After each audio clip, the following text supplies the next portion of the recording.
Hello बच्चों, कैसे हो आप। मैं आशा करती हूँ कि आप सभी अच्छे होंगे। बच्चों, आपकी डीएलएड फर्स्ट सेमेस्टर की पढ़ाई अब शुरू होने वाली है। एडमिशन आपके शुरू हो रहे हैं, रजिस्ट्रेशन चल रहे हुए हैं। रजिस्ट्रेशन के तुरंत बाद ही आपकी काउंसलिंग होगी और आपकी क्लासेस शुरू हो जाएंगी। कुछ जो सेल्फ फाइनेंस कॉलेज हैं उन्होंने अपनी क्लासेस शुरू भी कर दी हैं। चलिए, तो इसी के साथ हम भी अपने सब्जेक्ट को लेकर के आगे बढ़ते हैं। हमने बच्चों संस्कृत का अपना सिलेबस लास्ट वीडियो में अपना कंप्लीट कर लिया था। उसी को हम आगे बढ़ाते हुए देखेंगे कि हमारा फर्स्ट टॉपिक आज क्या है। बच्चों, आज हमारा फर्स्ट टॉपिक है वर्तमान में संस्कृत शिक्षण की आवश्यकता क्या है। ठीक है, तो हम पढ़ेंगे आज संस्कृत शिक्षण की आवश्यकता। बच्चों, जो हमारी संस्कृत भाषा है, अगर हम बात करते हैं कि जितनी भी हमारे विश्व की भाषाएं हैं, तो हमारी संस्कृत भाषा जो है वो सभी की जननी कहलाती है।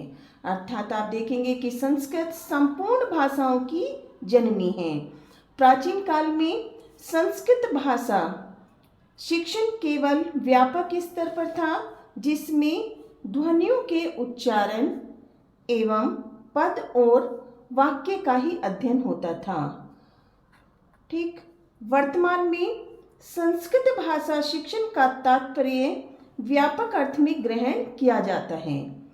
आज इस भाषा के अंतर्गत केवल व्याकरण विधान ही नहीं है, अतीत से आज तक इस भाषा के अंतर्गत इसके माध्यम से व्याकरण, साहित्य, दर्शन, धर्मशास्त्र, नीति, वेद, वेदांत, सांख्य, योग, न्याय, वैशेषिक तथा ज्योतिष आदि अनेक विधाएं पल्लवित हो चुकी हैं। सभी बच्चे नोट करते रहेंगे। वर्तमान समय में संस्कृत भाषा शिक्षण का क्षेत्र केवल शब्द विज्ञान एवं वाक्य विज्ञान का ही विषय नहीं रह गया है, अपितु वह अर्थ विज्ञान, बौद्धिक विकास, युवा अनुकूल क्षमताओं की ओर भी अग्रसर हुआ है तथा अपने उचित स्वरूप में पल्लवित हुआ है। बच्चों, ये हमने पढ़ा कि भाई जो हमारी संस्कृत भाषा है वो, अगर हम विश्व की संपूर्ण भाषाओं की बात करते हैं तो संपूर्ण भाषाओं की उत्पत्ति संस्कृत भाषा से ही मानी जाती है। क्योंकि प्राचीन काल में, अब यहाँ पे हम देख रहे हैं कि प्राचीन काल में संस्कृत भाषा शिक्षण केवल व्यापक स्तर पर था कि जो भी हमारे गुरुकुलों में पढ़ाई होती थी वो संस्कृत भाषा के अंतर्गत ही होती थी, जिसमें ध्वनियों के उच्चारण, पद और वाक्य आपने हिंदी में भी पढ़े होंगे कि पद क्या होते हैं, वाक्य क्या होते हैं, आपको मालूम होगा। वाक्य का ही अध्ययन होता था। अगर हम वर्तमान समय में बात करते हैं कि जो वर्तमान समय में संस्कृत भाषा शिक्षण का तात्पर्य अब कैसे व्यापक अर्थ में ग्रहण किया जा रहा है कि इस भाषा के अंतर्गत केवल व्याकरण विधा ही नहीं आती है, बल्कि अगर हम बात करते हैं तो इसके अंतर्गत हमारा जो व्याकरण है, साहित्य, अनेक शाखाएं उससे पल्लवित हो चुकी हैं, जो अपने अपने व्यावसायिक तौर पर पल्लवित हैं। चलिए आगे हम बढ़ते हैं बच्चों। संस्कृत शिक्षण का महत्व। ठीक है, अगर हम बच्चों कोई भी काम करते हैं, अगर वो हमारे लिए यूजफुल नहीं है तो हमारा उस काम को करने का कोई औचित्य नहीं होता। इसीलिए हम देखते हैं कि भाई हम संस्कृत शिक्षण का महत्व क्या है, उसकी उपयोगिता क्या है, हम उसे क्यों पढ़ रहे हैं। महत्व के अभाव में भाषा शिक्षण का उद्देश्य पूर्ण नहीं होता है। इसीलिए संस्कृत भाषा शिक्षण का महत्व निम्नलिखित बिंदुओं के आधार पर स्पष्ट कर सकते हैं। सबसे फर्स्ट है बच्चों, पहले मैं आपको हेडिंग नोट करा रही हूँ, आप सभी बच्चे नोट करेंगे। सबसे फर्स्ट है शैक्षणिक विकास, सेकंड मानसिक विकास, थर्ड बौद्धिक विकास, फोर्थ सांस्कृतिक विकास, फिफ्थ व्यावसायिक प्रक्रियाओं का बोध, सिक्स धार्मिक प्रक्रियाओं का ज्ञान और सेवेंथ मनोरंजन। ठीक है बच्चों, ये हमने 7 पॉइंट लिए हैं।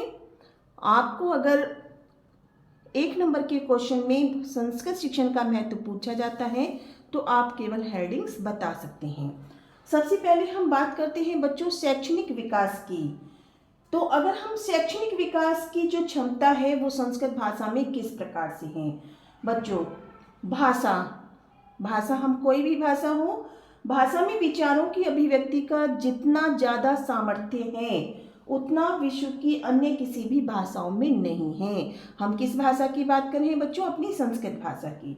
कि संस्कृत भाषा में जो विचारों की अभिव्यक्ति है, कम्युनिकेशंस का है, जितना सामर्थ्य है वो विश्व की अन्य भाषाओं में भी उतनी क्षमता नहीं है। सूक्ष्म से सूक्ष्म विचारों का, जो सूक्ष्म से सूक्ष्म विचारों को हम इसके द्वारा अभिव्यक्ति प्रदान की जा सकती है। साथ ही ध्वनियों की उच्चारण व्यवस्था के कारण विद्यार्थी भाषा बोलने के विषय में प्रवीणता प्राप्त कर सकते हैं। अर्थात संस्कृत भाषा को जो व्याकरण है, संस्कृत भाषा का व्याकरण तथा साहित्य पढ़ने से बच्चों का शैक्षणिक विकास बहुत ही तीव्र गति से होता है। ठीक है बच्चों। सेकंड पॉइंट हम पढ़ते हैं मानसिक विकास। मानसिक विकास किस प्रकार से हमारी संस्कृत भाषा के अंतर्गत होता है। तो बच्चों संस्कृत के दर्शन में मनुष्य की संकल्प विकल्पनात्मक शक्ति को विकसित करने की बहुत ज़्यादा शक्ति होती है। किस प्रकार से, एक पाश्चात्य फिलोसफर भी थे, उन्होंने भी कहा है, विचारक हैं, कि मातृभाषा से अलग जब हम कोई अन्य भाषा सीखते हैं या उसका अध्ययन करते हैं तो जो पढ़ने वाला व्यक्ति है यानी पाठक है उसका तुलना करना और मतभेद करना वो सीख जाता है। कैसे, आप उसके लैंग्वेज में भी लिख लीजिए, इसे नोट कर लेंगे। मातृभाषा से अलग किसी अन्य भाषा के अध्ययन द्वारा पाठक तुलना तथा मतभेद करना सीखता है। इस प्रकार उसकी विश्लेषणात्मक एवं विचारात्मक शक्तियों का विकास यानी मानसिक विकास बढ़ता है। थर्ड पॉइंट है बच्चों हमारा बौद्धिक विकास। संस्कृत भाषा के द्वारा मनुष्य का बौद्धिक विकास किस प्रकार होता है बच्चों। संस्कृत भाषा विश्व की सबसे प्राचीन भाषा है। उसमें अगर हम बात करते हैं आदि काल से लेके अब तक मानव की बुद्धि उत्पन्न करने वाले समस्त विचारों का संग्रह विद्यमान है। वैदिक साहित्य एवं लौकिक साहित्य के माध्यम से मानव की बुद्धि का पूर्ण विकास करने में हमारी संस्कृत भाषा सक्षम है। अगर हम ज्ञान विज्ञान की दृष्टि से भी देखते हैं तो ज्ञान विज्ञान की दृष्टि से संस्कृत का जो साहित्य है वो बहुत अधिक समृद्धशाली है। इसीलिए उसका अध्ययन निश्चय ही जो उसका अध्ययन करता है वो उसकी बौद्धिक विकास को बढ़ाता है। फोर्थ है बच्चों सांस्कृतिक विकास। अगर हम अपने भारत की बात करते हैं तो भारत को हम संस्कृति प्रधान देश कहते हैं। ठीक है, भारत की अगर हम प्राचीन से प्राचीन जो पुरातन संस्कृति है वो अपनी उदारता और तथा मानवता की दृष्टि से बिल्कुल अतुल्य है, अनुपम है। संस्कृत भाषा इस संस्कृति के समस्त गुणों का भंडार है। इसीलिए भारत में समान सांस्कृतिक विचारधारा का प्रचार संस्कृत शिक्षा यानी संस्कृत शिक्षण के द्वारा ही संभव हुआ है। अगर हम लास्ट इसमें फिफ्थ पॉइंट है व्यावसायिक प्रक्रियाओं का बोध में ज्ञान। संस्कृत का अध्ययन बहुत से व्यवसायों का भी बोध हमें कराता है। आज का युग क्या है बच्चों, अर्थ का युग है। अतः अर्थकारी विद्यार्थियों का भी महत्व है, जैसे आयुर्वेद है, ज्योतिष है, कर्मकांड है या हस्तलिपि है, जैसे हम अर्थकारी विषय संस्कृत के अध्ययन से सुगमता से जाने जा सकते हैं। ठीक है बच्चों, हम आगे बढ़ते हैं अपने इसी टॉपिक में। हमारा जो टॉपिक है धार्मिक प्रक्रियाओं का ज्ञान। धार्मिक प्रक्रियाओं में बच्चों अगर हम बात करते हैं कि जो हमारा भारतीय समाज है धर्मपरायण समाज है। ठीक है, यहाँ के संपूर्ण प्राचीन धार्मिक क्रियाकलाप संस्कृत साहित्य में ही सुरक्षित हैं। यानी जैसे किसी बच्चे का जन्म होता है और उसके आजीवन तक, ठीक है, तो पहले हम उसका नाम संस्करण कराते हैं तो पंडित जी को बुलाते हैं बच्चों। ठीक है, तब हम उसका नामकरण भी कराते हैं, घर का शुद्धिकरण कराते हैं। वैसे ही हमारे हर जो प्रोग्राम होते हैं उनमें भी हमारा धार्मिक कार्य प्रक्रियाओं में भी हम संस्कृत का यूज़ करते हैं। ठीक है, यहाँ के संपूर्ण प्राचीन धार्मिक क्रियाकलाप संस्कृत साहित्य में ही सुरक्षित हैं, इसीलिए धार्मिक प्रक्रियाओं का ज्ञान प्राप्त करने के लिए भी हमें संस्कृत का अध्ययन करना नितांत आवश्यकता है। भाई जब भी हम घर में अपने पूजा पाठ करते हैं, जैसे अब नवरात्रि भी चल रहे थे बच्चों, तो हम क्या करते हैं कि जितनी भी हम पुस्तकें पढ़ते हैं, ठीक, वो क्या है, हमारे संस्कृत में श्लोक लिखे हुए हैं। तो हमें वो सही उच्चारण कब करेंगे, जब हमें संस्कृत शिक्षण का ज्ञान होगा। चलिए लास्ट पॉइंट है बच्चों हमारा मनोरंजन। आप देखिए ये तो हमारे सारे क्या थे, शैक्षणिक विकास से भाई मानसिक विकास, बौद्धिक विकास। अब हम आ जाते हैं मनोरंजन पर।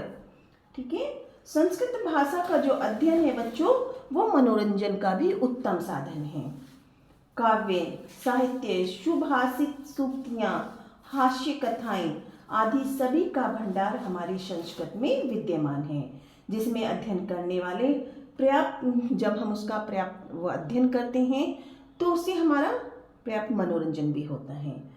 जैसे एक नीतिकार ने बच्चों लिखा भी है, मैं आपको दिखाती हूँ,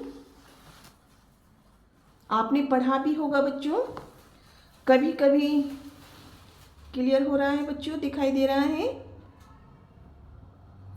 चलिए अगर नहीं दिख रहा होगा तो मैं आपको दिख रहा है ऑप्शन। काव्य शास्त्र विनोदेन कालो गच्छति धीमताम व्यसनेन च मूर्खानाम निंद्रिया कलहेन वा। बच्चों ये हमारा संस्कृत का श्लोक है। देखिए, काव्य शास्त्र विनोदेन, कालो, कालो मिस, मैं बिल्कुल एक एक वर्ड को आपको समझाती हूँ ताकि आपको याद रहे। ये श्लोक है बच्चों संस्कृत का, और ये 2 नंबर के क्वेश्चंस में भी हमारा पूछ लिया जाता है कि इस श्लोक की हिंदी लिखिए। काल, काल मीन्स बच्चों होता है समय, गच्छति मीन्स जाता है, ठीक है, व्यतीत होना एक तरीके से। धीमताम, काव्य शास्त्र क्या है, जो हम अपने जैसे रामायण महाभारत जो काव्य हम पढ़ते हैं वो। वैष्णव, बुराइयां करना, चैमिस होता है, और मूर्खानाम यानी मूर्ख व्यक्तियों से तुलना की गई है। निंद्रिया, सोने में, कलह, लड़ाई झगड़ों में, वाह। तो यहाँ पे क्या है बच्चों, काव्य शास्त्र विनोदेन कालो गच्छति धीमताम, यानी जो बुद्धिमान व्यक्ति होते हैं, बुद्धिमान व्यक्तियों का जो समय होता है वो किसमें बच्चों, अपना काव्य शास्त्र के अध्ययन में व्यतीत होता है, उनसे मनोरंजन करने में व्यतीत होता है। जबकि जो मूर्ख लोग होते हैं, मूर्ख लोग अपना समय वैष्णव, दूसरों की बुराई करने में और सोने में तथा लड़ाई झगड़े में व्यतीत करते हैं।